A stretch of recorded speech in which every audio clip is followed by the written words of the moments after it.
Sa totoo lang, habang maraming balita ang umiikot tungkol sa tensyon sa West Philippine Sea, may isa pang mas mahalagang kwento na unti-unting nabubuo. Hindi ito tungkol sa isang malaking kontrata lang o isang military exercise. Ito ay tungkol sa tuloy-tuloy na pagpapalakas ng kakayahan ng Armed Forces of the Philippines. Sa video na ito, pag-uusapan natin ang tatlong magandang development na maaaring magkaroon ng malaking epekto sa kakayahan ng AFP sa mga susunod na taon. Una, ang pagdating ng panibagong batch ng A-29B Super Tucano attack aircraft. Ikalawa, ang lumalakas na usapan tungkol sa posibleng pagkuha ng Pilipinas ng KF-21 Boramae fighter jets mula South Korea. At ikatlo, ang bagong suporta ng Estados Unidos sa Philippine Marine Corps sa pamamagitan ng dalawang high-speed patrol boats. Hindi lang natin ito babalitaan. Susuriin natin kung bakit mahalaga ang bawat development, ano ang strategic value nito, at paano ito magkakaugnay sa mas malaking modernization program ng Pilipinas. Kung bago ka pa lang sa channel, huwag kalimutang mag-subscribe at pindutin ang notification bell para lagi kang updated sa mga pinakabagong balita tungkol sa Philippine defense at military modernization. Simulan natin sa unang magandang balita. Ayon sa kilalang Philippine defense enthusiast at retired Philippine Navy officer na si Max Montero, inaasahang darating sa pagitan ng November at December ngayong taon ang 6 na karagdagang A-29B Super Tucano para sa Philippine Air Force. Kapag natuloy ito, double ang bilang ng Super Tucano ng Pilipinas mula 6 hanggang 12 eroplano. Pero ang mas mahalagang tanong ay ito, bakit kailangan pa ng Pilipinas ng mas maraming turboprop aircraft kung bumibili na tayo ng mga modernong fighter jets gaya ng FA-50 Block 70? Ang sagot ay dahil magkaiba ang kanilang trabaho. Maraming tao ang iniisip na kapag may fighter jet ka, yun na ang gagamitin sa lahat ng misyon. Pero sa totoong military operations, hindi ganoon ang nangyayari. Napakamahal gamitin ng supersonic fighter para lamang sa surveillance o close air support laban sa mga insurgent groups. Mas praktikal ang Super Tucano. Mas matagal itong nakakapag-ikot sa target area. Mas mababa ang operating cost. Mas madaling i-maintain. At kaya nitong magbigay ng precision strikes habang nananatiling mababa ang gastos ng operasyon. Sa madaling salita, habang ang FA-50 ay nakatutok sa external defense at air defense missions, ang Super Tucano naman ang isa sa pinakamabisang platform para sa internal security operations. Ibig sabihin, hindi sila magkalaban.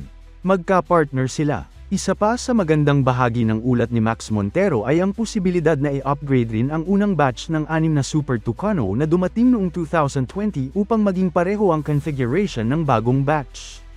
Kapag nangyari ito, magiging standard ang avionics at systems ng buong fleet. Napakahalaga nito dahil mas magiging simple ang maintenance, logistics, pilot conversion training, at spare parts management.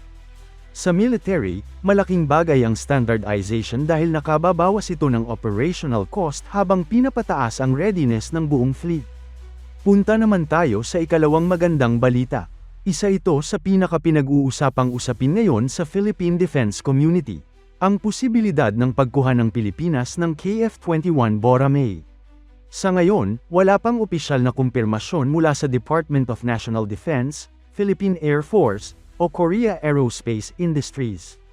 Kaya mahalagang maging maingat tayo. Hindi pa ito confirmed acquisition. Gayunpaman, ayon sa Korean defense enthusiast na si Mason, ang mga impormasyong lumalabas ay may matibay na basehan at sinabi niyang, "The good news will become clear in a little while," habang inaayos umano ng kayang presyo, financing package, loan arrangements, at delivery timeline kasama ang Pilipinas. Kung mapapansin ninyo, hindi ito simpleng bentahan lang ng fighter aircraft. Mas malaki ang plano. Ayon sa mga ulat, bahagi ito ng mas malawak na export package ng South Korea. Kasama rito ang FA-50 Block 70, long-range missiles, unmanned aircraft, at maging maintenance, repair, and overhaul o MRO facilities. Kung totoo ang ulat tungkol sa 70% loan package, malaking tulong ito sa Pilipinas. Isa kasi sa pinakamalaking hamon ng AFP modernization ay hindi ang pagpili ng kagamitan, kundi ang paghahanap ng sapat na pondo. Kung magiging mas magaan ang financing, mas magiging posible ang pagbili ng mas advanced na kagamitan nang hindi agad nabibigatan ang pambansang budget. Ngunit may isa pang mas mahalagang aspeto, Ang MRO, kapag may local maintenance, repair, and overhaul capability ang Pilipinas, hindi na kailangang ipadala sa ibang bansa ang maraming major maintenance activities. Mas mabilis ang repairs, mas mababa ang downtime, mas maraming Pilipinong technician ang magkakaroon ng advanced skills, at mas lalaki ang local aerospace industry. Kung tutuusin, hindi lang fighter jet ang binibili ng Pilipinas. Posibleng kasama rito ang pagbuo ng mas malawak na defense industrial capability. At iyon ang tunay na long-term investment. Ngayon naman ay ang ikatlong magandang balita. Nag-turnover ang US government ng 2 rigid inflatable boats na nagkakahalaga ng humigit kumulang $3.2 million sa 2nd Marine Brigade ng Philippine Marine Corps sa Tawi-Tawi. Sa unang tingin, maaaring sabihin ng iba na 2 bangka lang naman yan. Pero sa military perspective, napakalaki ng kahalagahan nito. Bakit? Dahil ang Tawi-Tawi ay isa sa pinakamahalagang maritime areas ng Pilipinas. Ito ang isa sa mga gateway papunta sa Sulu Sea at Celebes Sea. Lugar din ito kung saan mahalaga ang mabilis na mobility ng marine units.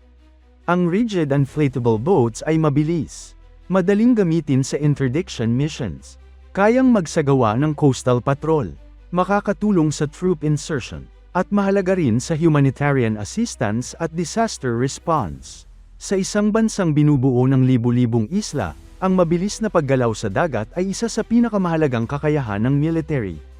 Hindi lahat ng misyon ay nangangailangan ng malaking barko. May mga operasyon kung saan mas epektibo ang maliliit ngunit napakabilis na sasakyang pandagat.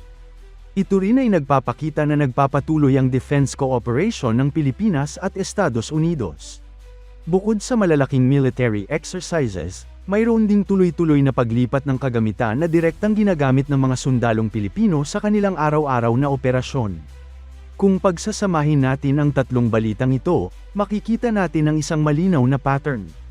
Hindi lang nakatuon ang AFP sa pagbili ng pinakamalalaking armas. Unti-unti nitong pinapalakas ang bawat bahagi ng military capability. Sa himpapawid, dinaragdagan ng mga aircraft na kayang magsagawa ng close air support at surveillance. Kasabay nito, pinag-aaralan ang posibilidad ng susunod na henerasyon ng multirole fighter. Sa dagat naman, patuloy ang pagpapalakas ng mobility ng Philippine Marine Corps sa mga sensitibong lugar gaya ng Tawi-Tawi. Ito ang konsepto ng balanced modernization. Hindi sapat na magkaroon lang ng ilang high-end fighter jets. Kailangan ding palakasin ang transport, surveillance, logistics, patrol assets, maintenance capability, at maging ang local defense industry. Dito nagiging mas matatag ang buong Armed Forces of the Philippines. Sa huli, mahalagang tandaan na ang unang at ikalawang balita ay batay sa impormasyon mula sa mga kilalang defense enthusiasts na sina Max Montero at Mason at wala pang opisyal na kumpirmasyon mula sa pamahalaan tungkol sa ilang detalye, lalo na sa usapin ng KF-21 acquisition.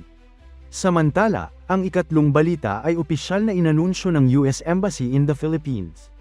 Gayunpaman, kapag tiningnan natin ang kabuuang direksyon ng AFP modernization, malinaw na tuloy-tuloy ang pagbuo ng isang mas moderno, mas mabilis, at mas handang sandatahang lakas.